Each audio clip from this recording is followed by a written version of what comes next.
Разглеждането на прабългарската митология представлява вълнуващо пътуване в древния свят на тези племена. Въпреки ограничената информация, която имаме за тях, можем да се опитаме да разберем как те вярвали в световни божества, какви митологически истории разказвали и как религиозните обичаи формирали техния ежедневен живот.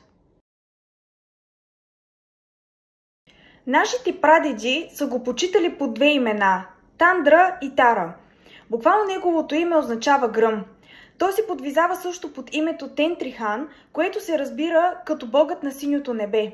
Това значение е доказателство, че за нашите прадеди Тангра е бил небесният отец.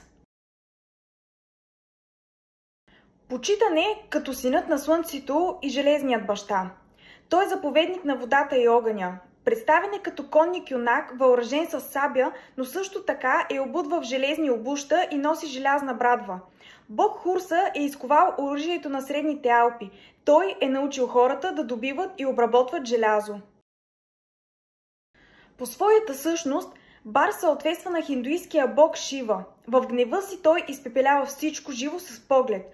Той сътворява, но също го разрушава, когато опадъкът в него придобива големи размери.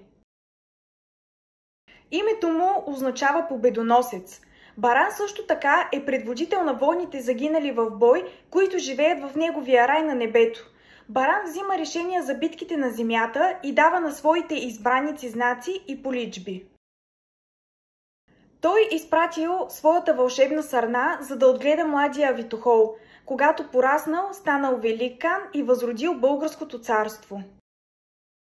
Тенгризмът се приема за основната прабългарска религия.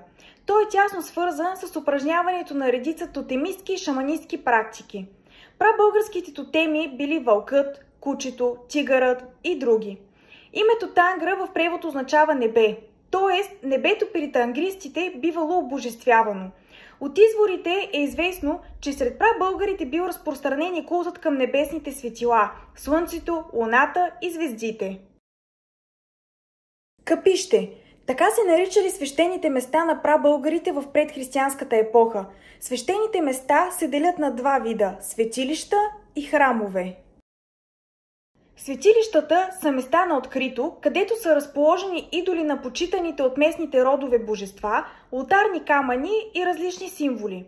Уредени са с няколко характерни компонента – обект на почитане, жертвеник, жертвени ями, свещени символи или реликви. Храмовете наподобяват по устройство светилищата на открито.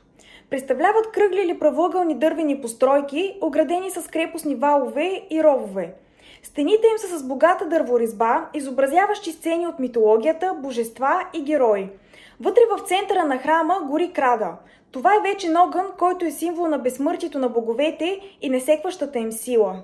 Въпреки че създаването на пълна картина за прабългарската митология е трудно поради липсата на писмена традиция и по-специфични археологически данни, изследванията и новите открития продължават да допринасят към нашето разбиране за тази забравена глава от историята.